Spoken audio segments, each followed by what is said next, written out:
जी का मैं स्वागत करता हूं।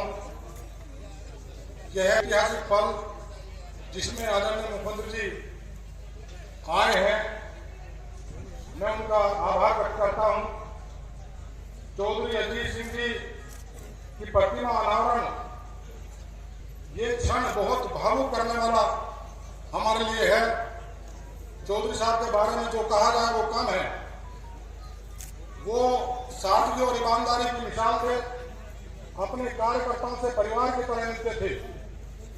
चौधरी अजीत सिंह जी की किसानों के प्रति जो उनका लगाव था, जो चिंताएं थी, वो सर्वविदित हैं। जब 50 किलोमीटर दूरी में एक चीनी मिल होता था, दूसरा चीनी मिल उस क्षेत्र में नहीं लगता था। जब उनको मौका मिला, अवसर मिला, केंद्रीय मंत्री रहते, उन्होंने उसकी कानून में बदलाव किया और उसकी दूरी घटाकर कम की और उत्तर प्रदेश में 30 से ज्यादा चीनी मिलें स्थापित हुई। और उसी के साथ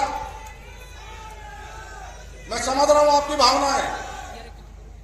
उसी के साथ जब पूर्व प्रधानमंत्री मनमोहन सिंह जी की सरकार 2009 में कानून लेकर आई कि राज्य सरकारें गन्ने का भाव घोषित नहीं करेंगी, आदरणीय चौधरी अजीत सिंह जी ने किसानों की बहुत बड़ी रैली की मेरठ में और उसके बाद दिल्ली की संसद को घेरने का काम किया। जब सरकार दबाव में आई तो सरकार को अपने फैसले से पीछे हटना पड़ा और फिर वही कानून लागू हुआ कि प्रदेश की सरकारें गन्ने का भाव घोषित कर सकें।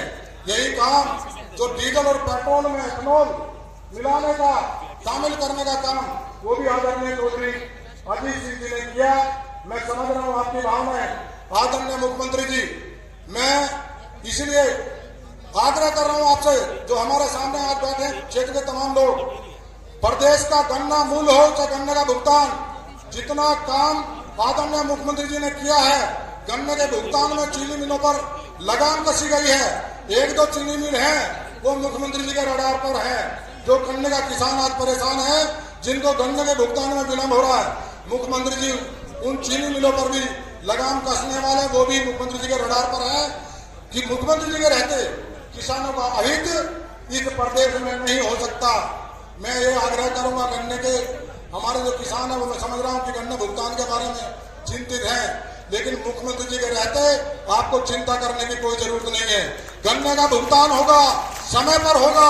और पिछली सरकारों के आदरणीय मुख्यमंत्री जी के सरकार में गन्ने का भुगतान हुआ है, चीनी मिलों ने किया है। ऐसा भुगतान पिछली सरकारों ने नहीं किया।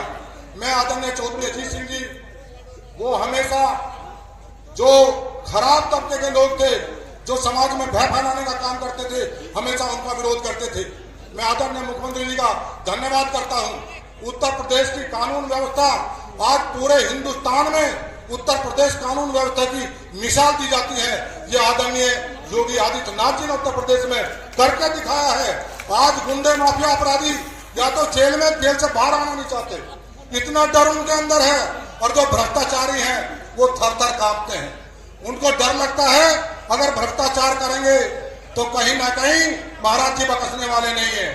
और ये बात मैं जरूर कहूं कि ये चौधरी चरण सिंह जी की कर्मभूमि है।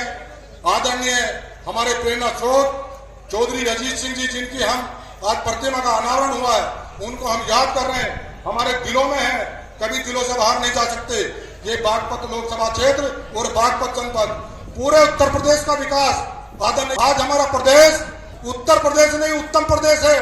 और अब मुख्यमंत्री जी उत्तम प्रदेश को सर्वोत्तम प्रदेश बनाने में भरपूर कोशिश कर रहे हैं। हम सब उनके फैसले के साथ हैं, उनके विचारों के साथ हैं, उनके कामों के साथ हैं। बागपत का भी विकास हुआ है, लेकिन थोड़ी बहुत है कमियां, जो है मुझे भरोसा है आदरणीय मुख्यमंत्री जी अब की बार बागपत को, क्योंकि एनसीआर में हमारा बागपत है, हमारा सोनीपत हो, फरीदाबाद हो, नोएडा हो, गाजियाबाद हो, जो एनसीआर का हिस्सा है, बहुत विकास हुए, अपार विकास वहां पर हुए। अब जरूरत है बागपत की। मेरठ के लिए रैपिड रेल गई है, मेट्रो रेल गई है।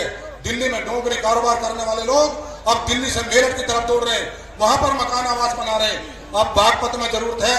जिस दिन रैपिड और मेट्रो बागपत की तरफ आएगी तो मैं समझता हूं कि यहाँ का विकास 4 गुना बढ़ेगा और जो दिल्ली के लोग हैं जिनको दिक्कतें हैं वो बागपत में रहेंगे।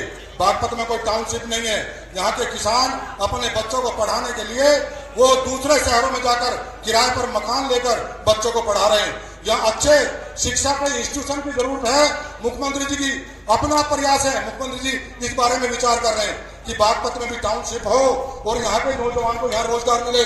इंडस्ट्रियल हमारी अथॉरिटी यहाँ बागपत में स्थापित हो और जैसा सोनीपत का विकास, फरीदाबाद का विकास, नोएडा का विकास, हमारे बुलंदशहर का, गाजियाबाद का जो जेवर का विकास, आदरणीय मुख्यमंत्री जी के जो जेवर का विकास उनके सानिध्य में हुआ है, अब बागपत आदरणीय मुख्यमंत्री की कृपा अब बागपत पर होने वाली है।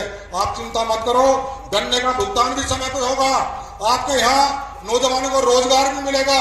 इंडस्ट्रियल अथॉरिटी की स्थापना के लिए मैंने आग्रह किया हुआ है। और एक बात और मैंने कहा था, इस समय उत्तर प्रदेश में प्रयागराज में महाकुंभ चल रहा है और महाकुंभ की व्यवस्था जितनी चाक चौबंद, वहां की सुरक्षा व्यवस्था आदरणीय मुख्यमंत्री जी ने की है। मैंने लोकसभा में भी मेरी सवाल किया था जब विपक्ष ने ये कहा कि वहां की व्यवस्था खराब है। मैंने कहा था कुंभ के स्नान पहले भी हुए, कोई मुख्यमंत्री हमें बताए जिसने कुंभ के स्नान के दौरान वहां की व्यवस्थाओं का जायजा लेने का काम किया हो। और हमारे उत्तर प्रदेश के यशस्वी मुख्यमंत्री आदरणीय योगी आदित्यनाथ जी निरंतर महाकुंभ में जाकर, प्रयागराज में जाकर वहां की सुरक्षा व्यवस्था का जायजा ले रहे हैं और किसी को परेशानी ना हो इस पर विचार कर रहे हैं। दुर्घटनाएं घटी है हमारे बड़ौत में भी, जैन समाज उनकी दुर्घटना घटी है, धार्मिक आयोजन था, प्रयागराज में भी घटी है, उसकी आयोग उसका गठन किया है, बहुत सारी चीजें सामने आएंगी, पता चलेगा। हमारे बड़ौत में जैन समाज उनका धार्मिक आयोजन था, बहुत गरीब लोगों की धार्मिक आयोजन में दुर्घटना में जान चली थी। मैंने आदरणीय मुख्यमंत्री से पहले भी आग्रह किया था, मैं आज भी आग्रह करना, सब मेरा सभी निवेदन है कि गरीब परिवार हैं, अगर थोड़ी कृपा आपकी उधर को हो जाएगी तो ये समाज जो गरीब है, जिनके घर में चूल्हा जलने की स्थिति अब नहीं है, शायद हो सकता है आपकी कृपा से, आपके आशीर्वाद से उनके घर के चूल्हे, उनके बच्चे अपना जीवन यापन आगे बढ़ा लेंगे। मैं अंत में आदरणीय मुख्यमंत्री जी का आभार व्यक्त करता हूं। आदरणीय चौधरी जैन जी जिनके मार्गदर्शन में हम काम कर रहे हैं, मैं उनका भी आभार व्यक्त करता हूं। बागपत की जनता को आपने जो समय दिया, आदरणीय परम श्रद्धेय चौधरी अजीत सिंह जी की प्रतिमा का अनावरण जो सदैव किसानों के दिल में रहते हैं, हम सबके दिल में रहते हैं, हमें प्रेरणा उनके विचारों से मिलती है। मैं आपका आभार व्यक्त करता हूं और पुनः एक आग्रह आपसे करता हूं कि ये बागपत आपके आशीर्वाद से, आपके सानिध्य में आपने पूरे प्रदेश का विकास किया, पूरे प्रदेश को आपने ऊंचाइयों में ले गए हैं और पूरे देश में आपकी मिसाल दी जाती है, अन्य मुख्यमंत्री के यहाँ भी आपकी मिसाल दी जाती है। मेरा आग्रह है, ये बागपत एनसीआर का हिस्सा है, नौजवान को रोजगार मिले, इंडस्ट्री यहाँ पर स्थापित हो, हमारे यहाँ मेट्रो का इंतजाम हो, हमारे यहाँ रैपिड की भी स्थापना हो, ताकि यहाँ पर एक टाउनशिप बचकर लोगों को यहाँ अपने बच्चों को पढ़ाने का और रोजगार के अवसर पैदा हो।